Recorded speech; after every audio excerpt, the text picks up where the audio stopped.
चलिए स्टूडेंट्स, आज एक बहुत ही इंटरेस्टिंग टॉपिक हम शुरू करने जा रहे हैं और इसका एप्लीकेशन कई मैथमेटिकल कैलकुलेशंस में होने वाला है। तो कुछ वो टॉपिक को पढ़ने से पहले कुछ बेसिक कॉन्सेप्ट पहले हमको पढ़ने पड़ेंगे और जो बैकग्राउंड डिस्कशन है वहाँ से मैं शुरू करता हूँ। टॉपिक का नाम क्या है सर, वो तो बता दीजिए। नहीं, मैं अभी नहीं बता रहा हूँ, बाद में उसको चेक करेंगे। समझते हैं कि फंडामेंटल प्रिंसिपल ऑफ काउंटिंग, पहले तो इसको समझते हैं। देखो, हम सब काफ़ी कुछ काउंट करते हैं, कैलकुलेट करते हैं, लेकिन काउंटिंग का हम एक ऐसा प्रिंसिपल अप्लाई करते हैं, एक्चुअली फॉर्मली वो प्रिंसिपल हम जानते भी नहीं है कि ये है, फिर भी हम करेक्टली अप्लाई करते हैं। तो उसको मैं फॉर्मली आज आपको बता दूं कि फंडामेंटल प्रिंसिपल ऑफ काउंटिंग जो है वो काउंटिंग का दो प्रिंसिपल है। एक प्रिंसिपल है मल्टीप्लिकेशन रूल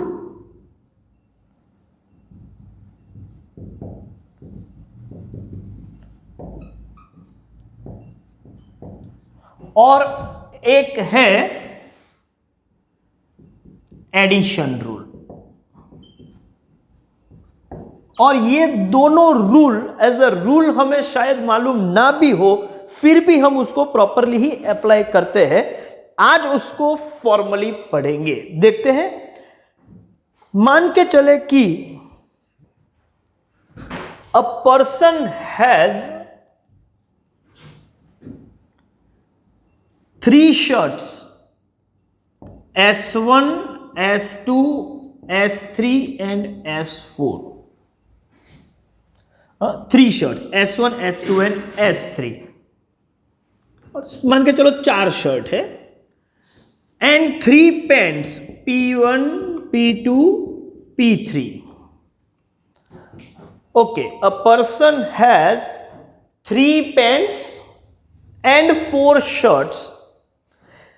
अब आपको मैं ऐसा पूछूं कि in how many ways the pair of pant and shirt this person can wear, कितने तरीके से ये pant as well as shirt की ये जो पेयर बनती है वो कितने तरीके से पहन सकता है। तो आप बोलोगे सर, पैंट 1 के साथ या तो वो शर्ट 1 भी पहन सकता है, या शर्ट 2, या शर्ट 3, या शर्ट 4।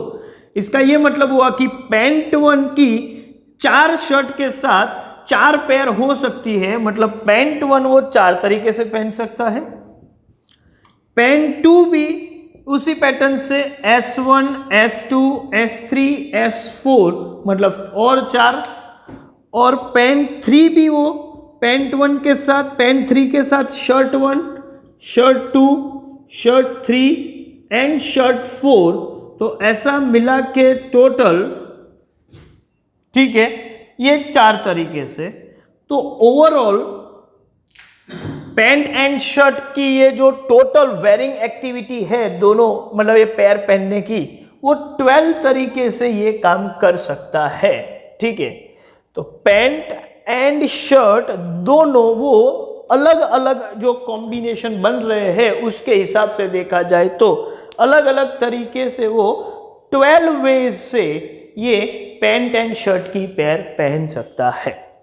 तो देखो, यहां हमने एक प्रिंसिपल ऑफ काउंटिंग का यूज किया हुआ है। कैसे किया है वो अभी नहीं मालूम और कौन सा रूल है, लेकिन आपको ये रिजल्ट का आंसर मिल गया कि पैंट एंड शर्ट ये पोजीशन में टोटल 12 तरीके से पहन सकता है।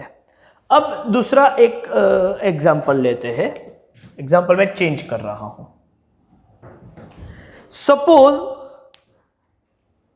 किसी बंदे के पास, मान लो कि उसके पास 4 स्कूटर है, scooter 1, scooter 2, scooter 3 and scooter 4, और 3 कार है C1, C2 एंड C3। अब पोजीशन ये है कि he wants to go out, वो कितनी तरीके से, ठीक है, बाहर जा सकता है। तो आप बोलोगे कि बाय स्कूटर जाना चाहे, बाय स्कूटर तो उसके पास 4 ऑप्शन है, या तो वो S1 से जाएगा, या तो फिर S2 से, या तो फिर S3 से, मतलब S1 और S2 और S3 और S4, मतलब स्कूटर से जाएगा तो उसके लिए 4 ऑप्शंस है। लेकिन सपोज उसको बाहर जाने हैं और उसके लिए उसको कार से जाना हो तो उसके पास 3 ऑप्शन है, या तो वो कार 1 से जाएगा, या तो कार 2 से, या कार 3 से, मतलब 3। सो टोटल उसके पास 7 ऑप्शंस है, टोटल 7 ऑप्शंस है।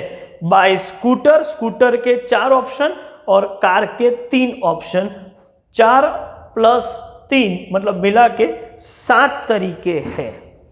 अब ये जो 2 इलस्ट्रेशन यहाँ पर है उसको ध्यान से समझे, इसी में आपका फंडामेंटल प्रिंसिपल ऑफ काउंटिंग छुपा हुआ है। क्या है देखो, ये बोल रहे कि if any activity can be conducted in m ways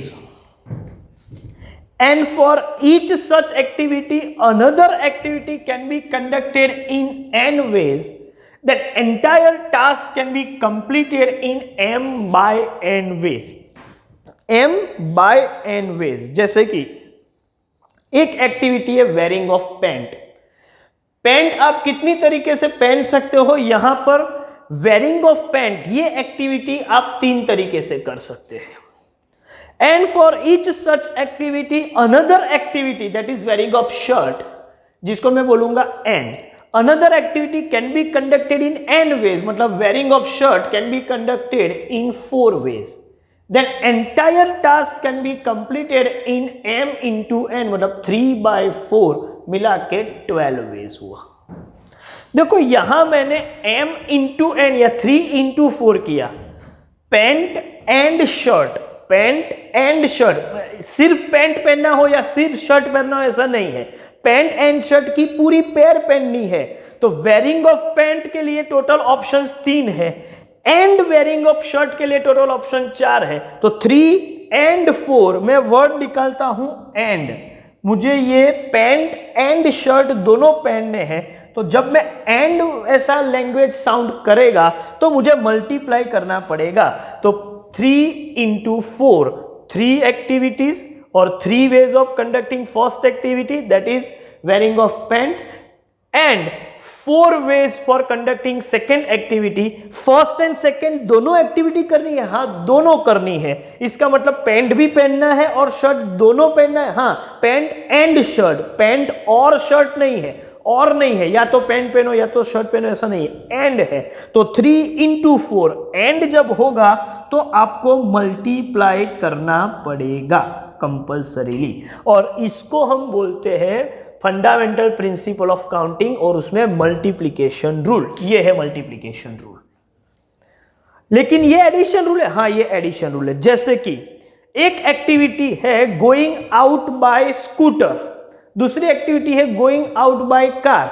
scooter से एंड कार दोनों से नहीं जाना है, या तो स्कूटर से जाना है या तो कार से जाना है, मतलब कार से जाओ या स्कूटर से जाओ। यहां ऑप्शन है एंड नहीं, और होता है। He can complete activity in 4 ways और in 3 ways। स्कूटर से जाए तो 4 ऑप्शन और कार से जाए तो 3 ऑप्शन। तो 4 + 3 मतलब m + n। तो यहां आपको 4 + 3 मतलब आपको यहां एडिशन करना है। जब आपको लैंग्वेज में और दिखाई दे तो 4 + 3। तो सर यहां भी आपने तो एडिशन ही किया है, नहीं देखो ये एडिशन है तो, लेकिन सब एडिशन मिला के तो मल्टीप्लिकेशन हो रहा है। जैसे कि इंडिविजुअली देखा जाए तो पैंट 1 एंड शर्ट 1, और पैंट 1 एंड शर्ट 2, और पैंट 1 एंड शर्ट 3, और पैंट 1 एंड शर्ट 4। तो जहां और है तो पैंट 1 शर्ट 1 का एक पेयर, और तो यहां एक तरीका है पैंट पहनने का और उसके अगेंस्ट 4 तरीके हैं शर्ट के, ऐसे 1 into 4, ऐसा 1 into 4 3 टाइम्स है। उसकी वजह से मैं ऐसा बोल सकता हूं कि 3 into 4 है, 3 times 1 into 4, तो इसको हम बोल सकते हैं 3 into 4। तो 3 इंटू 4 इसकी वजह से, हाँ यहां और जहां पर निकलता है वहां मैं प्लस ही कर रहा हूं, इसीलिए मैंने 4 प्लस 4 प्लस 4 किया हुआ है, लेकिन टोटालिटी में देखें तो एंड निकल के आता है। तो एक फंडामेंटल प्रिंसिपल ऑफ काउंटिंग जो है वो यही है कि आपकी लैंग्वेज में जब एंड साउंड करे तो आप मल्टीप्लाई करो, और जब लैंग्वेज में और साउंड करे अथवा जिसको बोलते हैं ये या वो, ठीक है, तो उस वक्त आप एडिशन करेंगे, प्लस करेंगे। तो ये एक पहला प्रिंसिपल है बैकग्राउंड डिस्कशन का। अभी भी हम चैप्टर के जो पॉइंट्स है वहां पर नहीं आए हैं, उससे पहले भी एक दूसरा बैकग्राउंड डिस्कशन करेंगे, बाद में टॉपिक पे आएंगे। चलिए आगे बढ़ते हैं। दूसरा कॉन्सेप्ट जो है वो है कॉन्सेप्ट ऑफ फैक्टोरियल। फैक्टोरियल का मतलब क्या है? Factorial is denoted by like this, जैसे एक्सक्लेमेटरी मार्क। जैसे मैं ऐसा बोलूं कि 5 फैक्टोरियल, तो इसका ये मतलब होता है कि 5 इंटू 4 इंटू 3 इंटू 2 इंटू 1, इसको हम बोलते हैं 5 फैक्टोरियल। सपोज मैं 8 फैक्टोरियल ऐसा बोलूं तो 8 इंटू 7 इंटू 6 इंटू 5 ऐसे करते हुए जब तक 1 ना हो मैं इसको मल्टीप्लाई करता रहूंगा, तो ये 8 फैक्टोरियल है। अच्छा, फैक्टोरियल को ऐसे भी लिखा जाता है 8 फैक्टोरियल, ऐसा लिखूं तो भी ये फैक्टोरियल ही है। तो कोई ऐसे एक्सक्लेमेटरी मार्क ये भी सिंबल यूज कर सकता है, कोई ऐसा भी, ये भी 8 फैक्टोरियल ही है। सपोज 7 फैक्टोरियल, तो इसका मतलब होता है 7 into 6 into 5 into 4 up to 1। तो फैक्टोरियल का मतलब है कि आप n फैक्टोरियल बोलोगे तो n into n minus 1 into n minus 2 ऐसे रिड्यूस करते करते जब तक 1 नहीं आएगा तब तक आप ये काम करते रहोगे। तो अल्टीमेटली 5 फैक्टोरियल में 5 4 3 2 1 का मतलब 1 into 2 into 3 into 4 into 5। 8 factorial मतलब 1 into 2 into 3 into 4 into 5 into 6 into 7 into 8। मैं बोल सकता हूं कि n फैक्टोरियल का मतलब है product of first and natural numbers. 5 factorial is product of first 5 natural number. 8 factorial is product of first 8 natural number. 7 factorial is product of first 7 natural number. Ultimately n factorial, तो factorial का concept ये हो गया product of first n natural numbers is called n factorial. अच्छा, इसमें थोड़ा आगे बढ़ते हैं कि ये तो बराबर है, आपको समझ में आ गया कि n फैक्टोरियल क्या है, लेकिन इसके साथ साथ इसको मैं ऐसे भी लिख सकता हूं कि n फैक्टोरियल मतलब n into n minus 1 into n minus 2 into n minus 3। ऐसे आप कहां तक जाओगे, जब तक 1 नहीं होगा तब तक आप ये कैलकुलेट करते रहोगे। कुछ एग्जाम्पल लेते जो अभी हमने डिस्कस किए थे, जैसे कि एग्जाम्पल में हम लेते हैं कि 7 फैक्टोरियल, तो आप बोलोगे 7 into 6 into 5 into 4 into 3 into 2 into 1। फिर आप ऐसा बोलोगे कि सर 9 फैक्टोरियल, तो 9 इंटू 8 इंटू 7 ऐसे अप टू 1। अच्छा, तो मैं ऐसा बोलूं कि 8 फैक्टोरियल का मतलब क्या होगा, तो आप बोलोगे sir 8 into 7 into 6 up to 1। तो वैसे देखा जाए तो 8 फैक्टोरियल ये है, तो 9 फैक्टोरियल का मतलब होता है 9 into 8 into 7 into 6 up to 1, और जिसमें 8 टू 1 जो है वो तो 8 फैक्टोरियल है।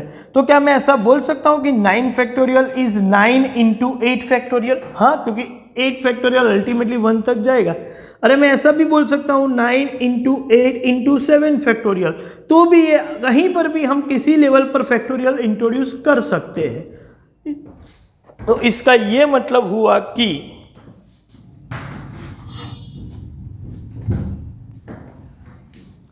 सेकेंड पॉइंट,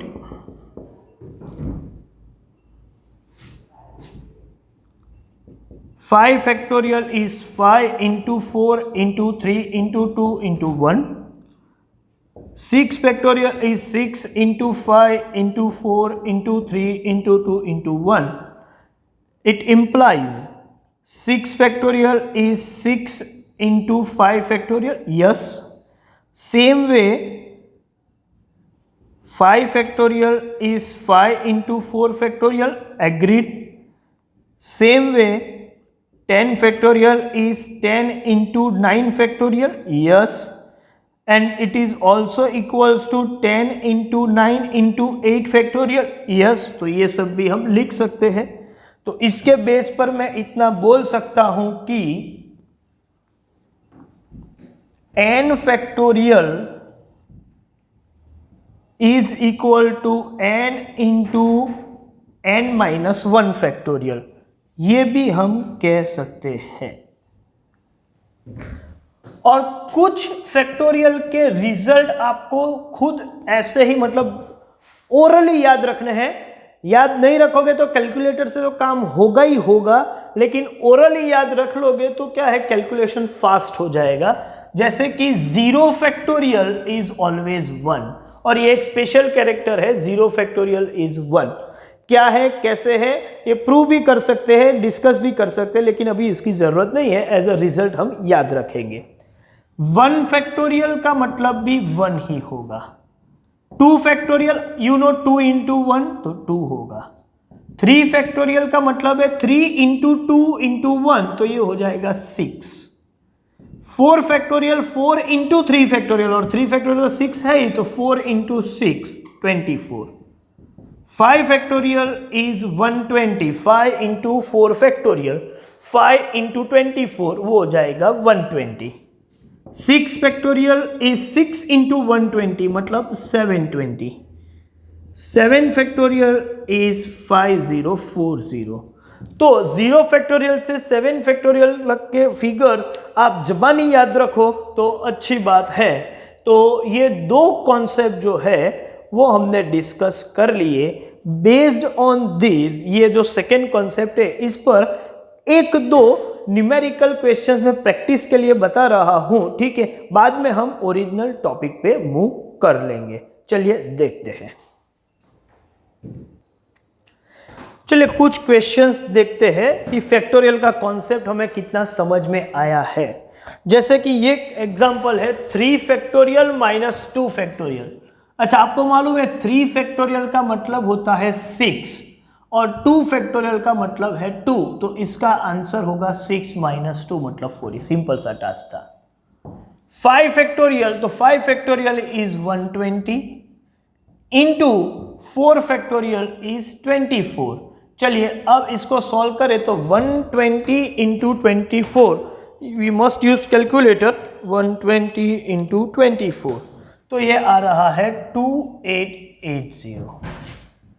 चलिए 10 factorial minus 8 factorial divide by 3 factorial. बहुत लंबा 10 फैक्टोरियल का कैलकुलेशन, बहुत फिगर मतलब स्क्रीन से भी शायद बाहर चला जाए, लेकिन जरूरत नहीं है. देखो मैं इसको क्या करूंगा, टेक्निक ये है 10 into 9 into 8 factorial minus 8 factorial divide by 3 factorial, जिसको मैं 6 डायरेक्टली लिख रहा हूं.